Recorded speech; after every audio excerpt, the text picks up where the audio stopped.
Hey guys, welcome back to another video of Impossible Mowers. In today's video, we're going to be cutting out some wedges and cutting off some of the steel for Chuck's axle here so we can be able to install the lift kit later this week. And we're going to be slapping some new pulleys underneath the pulley system here so we're not doing belt burnouts. And hopefully within the week we'll get rack and pinion steering for this whole girl, install that, and we'll make a video about that, and then test drive it and see how the center of articulation is on this rig. So let's roll the clip.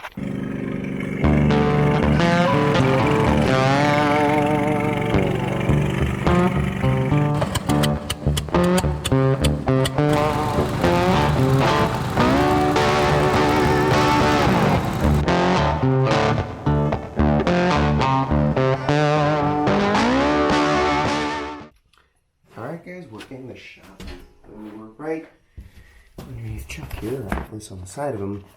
I got these Edler pulleys off of eBay, believe it or not.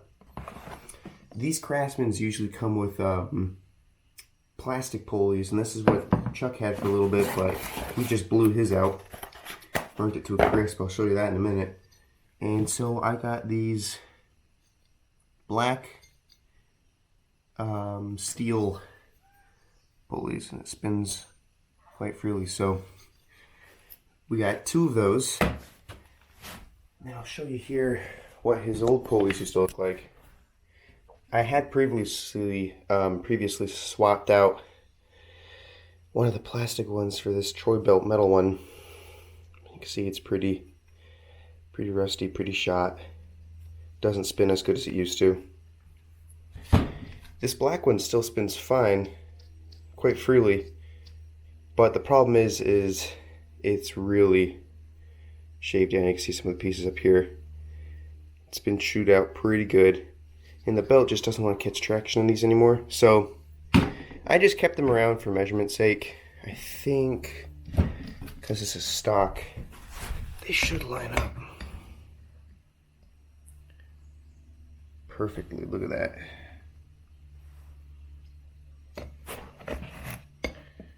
It looks like the black one's a little smaller, but they're the same size. So with that being said, we're gonna take both of these Idler pulleys and install them underneath Chuck. So I'll meet you guys under there when I get the camera set up. Alright guys, just got underneath here. I'm going to install these Idler pulleys. Always want to make sure, I don't know if you can see it on the camera here, but that this silver part, make sure that silver part is facing up. It's always good to know. And with this one, because the bolt is really long, I even had to do this with the stock pulley. I lost the bushings that go to this, so instead of having it tightened all the way up there, what I like to do, if I can find it, there it is. I like to grab a trusty 8mm socket, stick it up there like that, put that pulley back in his hole, put the pulley in,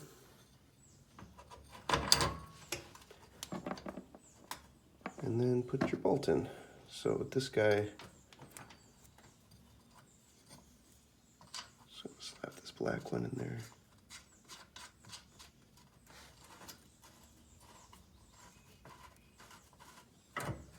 And boom, pulley is installed. Now of course we gotta tighten this guy, and we will. This is just a spot for it for now. But usually you have to reach into the wiring harness to tighten these guys up.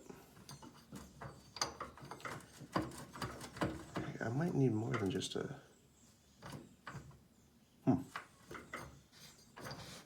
See how that spins right there? Nice and freely, that's what we're looking for. But you can't have this kind of play. So this one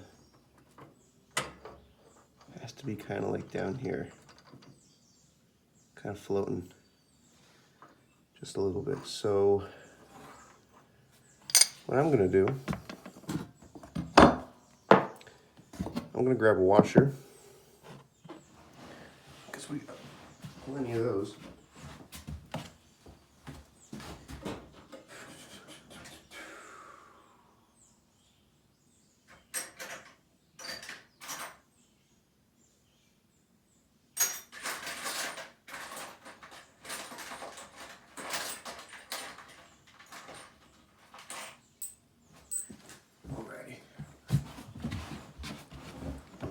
I'll put like 2 of these thick guys in there.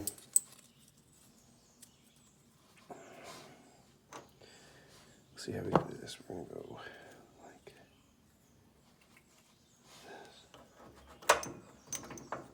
this. Beautiful.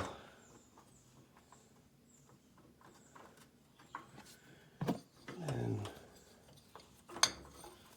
put the pulley in. Perfect. It's exactly what we're looking for. Where my bolt went. Ah, here we are. I have 2. Oh, wait, no. Got it. Sneaky little guy.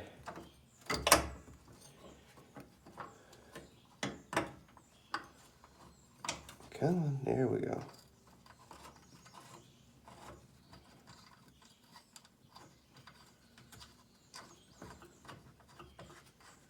Look at that, bolts right up with very little play, but it's like I said, the bolt's not tightened, so I'm sure when we tighten that bolt, there'll be very little play. So that's good.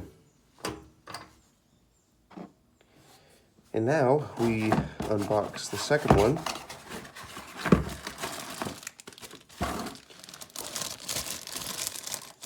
Beautiful thing right there. This one doesn't need one because you can see how it's on this arm here. I don't know if you guys can see that, but it's on that little arm, whereas this one is kind of like a bolt that goes through the frame without an arm, and this is kind of like a suspender to keep it still.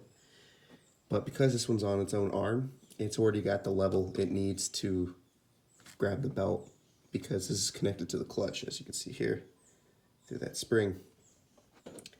So with that being said, just slap the pulley on, like so.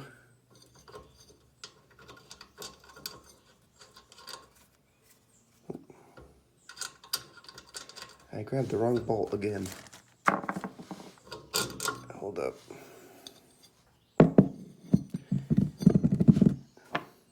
I knew that wasn't the right bolt. The bolts are black.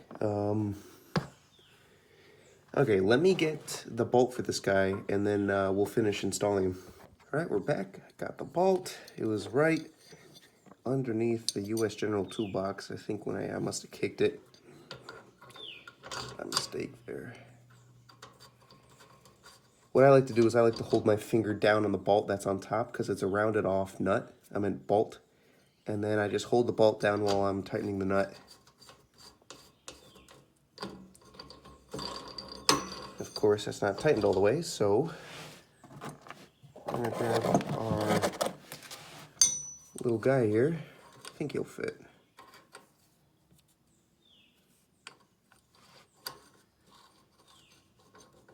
That's okay. Got a bigger one here anyways.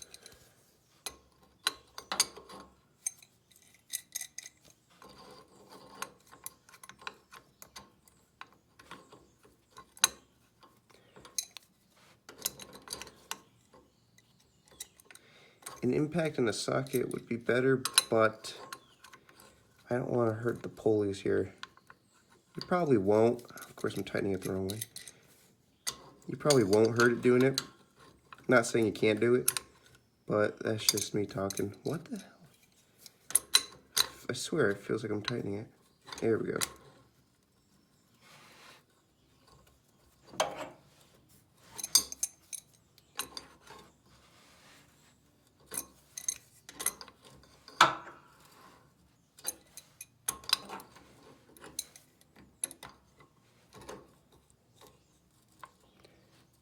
trying to tighten this guy good as possible. Alright, it's pretty tight in my book. Nice. And you can see how both pulleys are level. One's not higher than the other, and one's not lower than the other. So I'm gonna tighten this guy up, and then we're gonna go and start cutting some stuff off the axle. All right, guys, we are back. Got the old DJI set up, and we got our Dremel. What we're gonna be doing is we're going to be cutting a little V divot, kind of like a little arm or space for this washer to sit on top of, and then on the sides here and down there, we're going to be just chopping the steel off. So let's get to it.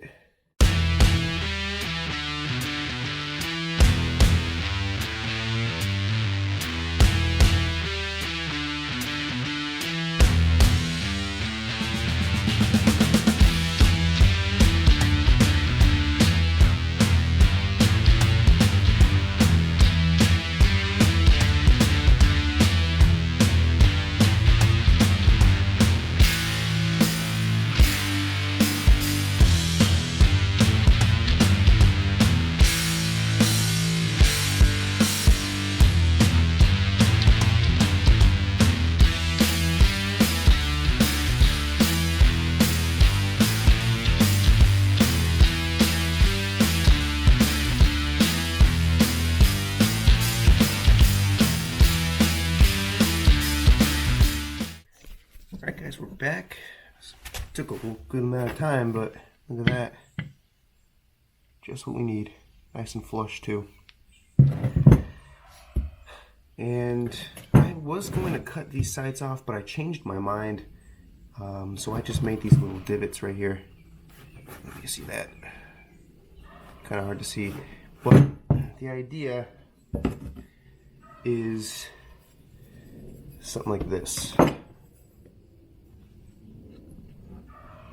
That's the idea, but a lot more straighter. That is pretty much it. If I haven't said so before, what we're doing here is we're giving the mower a lift kit and also raising the center of articulation. If you've ever seen a lawnmower axle, I'll use this as a reference. When you hit a rock or something on a regular standard factory ride mower, the axle is really short to the ground, really low to the ground, so when you hit a rock, it's going to kind of go like this. When you raise the body off of the axle, the lift kit, and you do that, it raises the center of articulation. So instead of it going like this when you hit a rock, you're going to be going like this. It's going to really have a nice long distance because your frame is going to be farther from the axle than it was before. So what's also going to be good about this is the frame's not going to be hitting the axle here. So I'll probably have about 3 to 4 inches of play between the axle and the frame.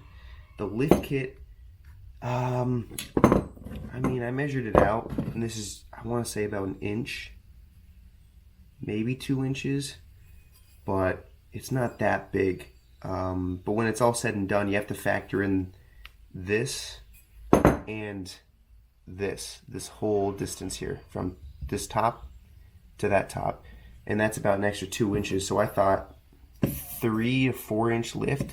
If I measured it right, she should be standing around 12 to 13, maybe 14 inches tall, but nothing big. It's not, we're not freaking having this thing touch the moon. So it's gonna be like a little lift kit, but just enough to give me that ground clearance. So yeah, like I said, this is gonna be a great build. I got this all wire brushed out here, so we can weld all that, and then later on we're gonna be buying that racking pinion steering, and that's gonna go in there pretty nice. See right there,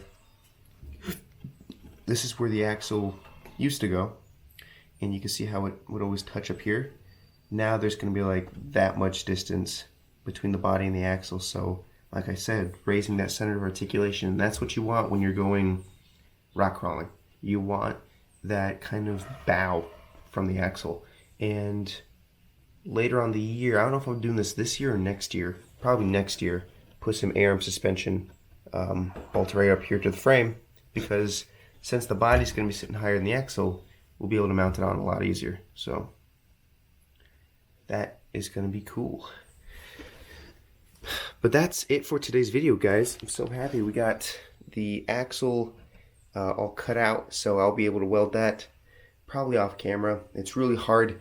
I really can't weld on camera unless I have a GoPro with a case on it, because I don't want the metal shards, the hot metal shards from the welder called slag. I don't want that getting on the lens of the camera, because that'll destroy it. So I'll be welding off camera with that. And then I'm very happy we got the pulleys in. That'll make it easier for the clutch and the belt and the tension. And I think we'll pick up with Chuck when I get the axle ready to be installed. So we'll do a video on that, and then hopefully by that time it'll either be 2 videos or just 1 video of putting the rack and pinion steering up against this plate. Let's show you right here, grading them out and all that. And then I keep forgetting we gotta weld something for this shaft here, like a knuckle or something, or a collar. So we'll be able to do that. But with all that being said, I hope you guys enjoyed this video. Remember to like, comment, subscribe, share this channel with your friends and family so this channel can grow. And hopefully you will see more videos on Chuck in the future and on the John Deeres. So that'll be exciting. So like I said before, like, comment, subscribe, and hope I'll catch you all next time.